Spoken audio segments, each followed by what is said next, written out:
سلام دوستان، امیدوارم که حالتون خوب باشه. من ایکسن 7 هستم. اومدیم با یه ویدیو خیلی خفن. قبل از اینکه ویدیوشو بشه کانال رو سابسکرایب کنید، زنگوله رو فعال کنید و یه کامنت برای ما بذارید. خب دوستان، اومدیم موضوع این ویدیو اینه که اومدیم کد لول رو براتون بذاریم و ویدیو بعدی موضوعش اینه که قرار کد لایک هم براتون بذارید. خب دوستان، میریم داخل این قسمت، میذاریم روی مپ و میذاریم کرافلند. وقتی گروه کرافلند زدین اینجا نوشته، اینجا مود باید بزنیم، بغلش هم عکس ذره بین داره، میزنیم روش. کدی که باید وارد کنیم براتون میذارم، از همینجا میتونید بزنید، یا اگرم میخواید میتونید برید داخل چنل تلگرامی ما، همین بالا براتون میاد، داخل دیسکریپشن ویدیو هم هست، میتونید برید اونجا بزنید نگاه کنید. این کد لایک وقتی زدید میتونید اینجا براتون میاد، بعد میتونید بیاین هم بزنید به این که خودتون درست کنید و تکیه با دوستاتون نمیتونید برید، میزنید روی استارت میشه. خیلی هم راحته. داخل عرض 5 ثانیه میتونید 10 تا XP بگیرید و این کد لول خب برای مثلا اد لول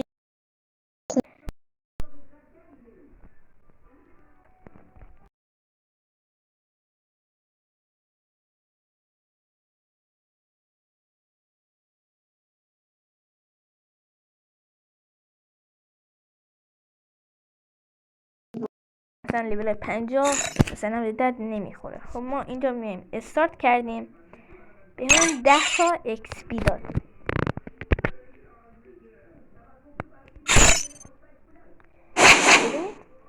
ده XP به ما داد.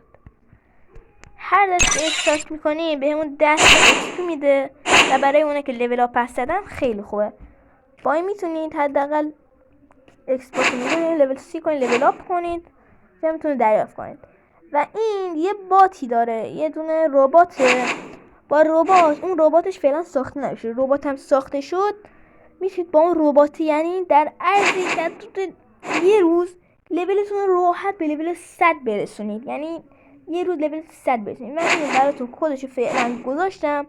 اگه این ویدیوهاش حداقل به 1 برسه و لایکش حدود مثلا 200 یا 300 برسه، من تمام تلاشتون میکنم تا رباتشو پیدا کنم، یعنی لولتون رو به 100 برسونید. حمایت چه این بود اولین ویدیوی ما داخل چنل یوتیوبمون. مثلا حمایت چیه؟ من کلا اینقدر تلاش میکنم تا به 1 برسیم. مثلا چنل یوتیوبم به حدود 1 میلیون سابسکرایب دارم. با کمک شما دوستان میتونیم چنل رو بالا ببریم. ویدیو بعدی هم کد لایک میذارم، لول کد لایکتون رو به 1 میلیون هم برسونیم. خب دوستان، زیاد صحبت نمی کنم، ویدیو اون تموم شد. تا ویدیو بعدی، خدا نگهدار.